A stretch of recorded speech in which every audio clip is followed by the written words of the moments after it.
एरावत परिवार में आप सभी का स्वागत है। आज का जो सेगमेंट है वो बहुत ही शॉर्ट है पर बहुत इम्पोर्टेंट है। हम लोग पढ़ेंगे रेडियोमेट्रिक डेटिंग के बारे में। आज से जो हजारों साल पहले कुछ जीवाश्म मिले, कुछ पत्थर मिले, कुछ चारकोल मिले, कुछ ऐसे साक्ष्य मिले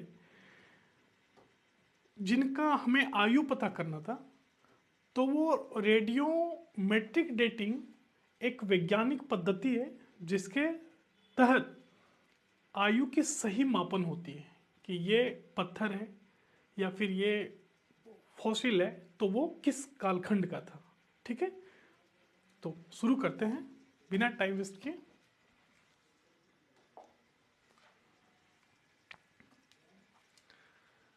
तो सबसे पहले ये इम्पॉर्टेंट इंफॉर्मेशन में एक इंफॉर्मेशन ये भी है, अक्सर सवाल पूछ देता है किसी किसी में कि मिलान कीजिए, तो इतना नॉलेज होना ही चाहिए।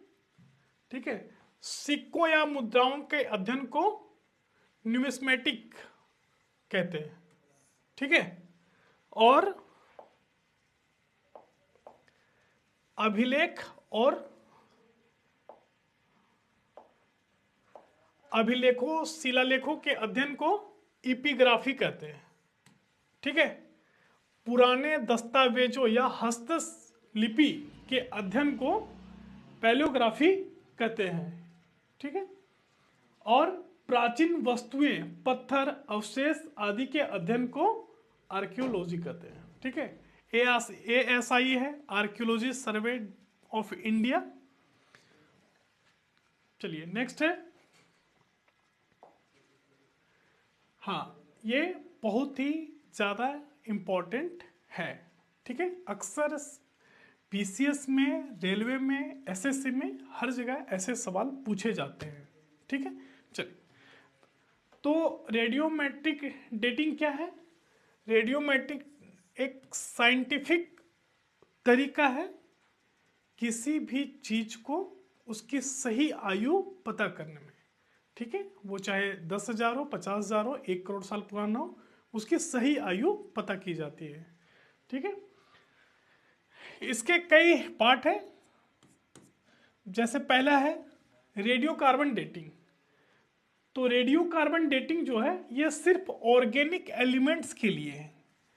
ठीक है, जैसे लकड़ी, चारकोल या कुछ ऐसे जीवाश्म जिनमें सारे ऑर्गेनिक एलिमेंट्स, जिसमें कभी जान था और अब वो दफन हो चुके हैं। ऑर्गेनिक एलिमेंट्स में C14 कार्बन के 14 आइसोटॉप्स काम करते हैं, और इसका अक्सर सवाल पूछता है कि इसका हाफ लाइफ कितना होता है। जिसका हाफ लाइफ होता है 5,568 वर्ष। ठीक है, इसका हाफ लाइफ कितना होता है 5,568 वर्ष। ठीक है, ये सिर्फ ऑर्गेनिक एलिमेंट्स के लिए है। दूसरा जो है वो है potassium argon dating. Potassium argon dating क्या होता है? तो potassium argon dating volcanic rocks के सही आयु की पता करता है। जैसे आज से कई हजार साल पहले अगर कोई वॉल्केनिक इरप्शन हुआ होगा तो वो कब हुआ, इसकी आयु पता करने के लिए पोटेशियम आर्गन डेटिंग का इस्तेमाल करते हैं। ठीक है, इसमें K40 और पोटेशियम का K और आर्गन 40 काम करता है। जब वोल्केनिक इरप्शन के बाद वो चीज ठंडी हो जाती है तो उसमें आर्गन जो है वो उपस्थित होता है, और धीरे धीरे उसके मापन के तहत, एक वैज्ञानिक पद्धति है, उसके मापन के तहत ये पता चलता है कि ये वोल्केनिक इरप्शन, ये पत्थर कब का है। ठीक है, तो इसके, हाँ एक ये याद रखना आप कि इसमें एक चीज है, इसका C14 और इसका K40 और आर्गन 40 है ना। इसका जो हाफ लाइफ है वो लगभग 1 करोड़, इसका जो हाफ लाइफ है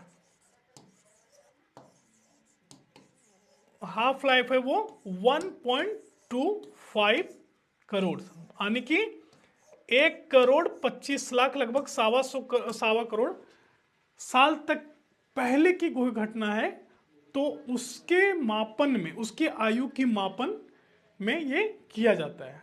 ठीक है, पोटेशियम आर्गन डेटिंग। ठीक है, अब जो नेक्स्ट तीसरा जो इंपॉर्टेंट है वो है यूरेनियम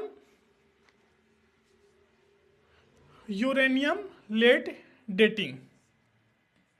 यूरेनियम लेड डेटिंग में to determine the age of ancient rocks, ये सिर्फ कठोर चट्टानों के लिए, सेडिमेंट रॉक्स के लिए ये यूज होता है। ठीक है, ये किसके लिए यूज होता है? ये वोल्केनिक रॉक्स के लिए होता है, और ये सिर्फ ये वोल्केनिक रॉक्स में नहीं यूज होता है, और ये इस पद्धति का इस्तेमाल बहुत लाखों करोड़ों साल पहले के जो पत्थर है उनके एज के मापन के लिए ये होता है। ठीक है, अब चौथा जो सबसे इंपॉर्टेंट है,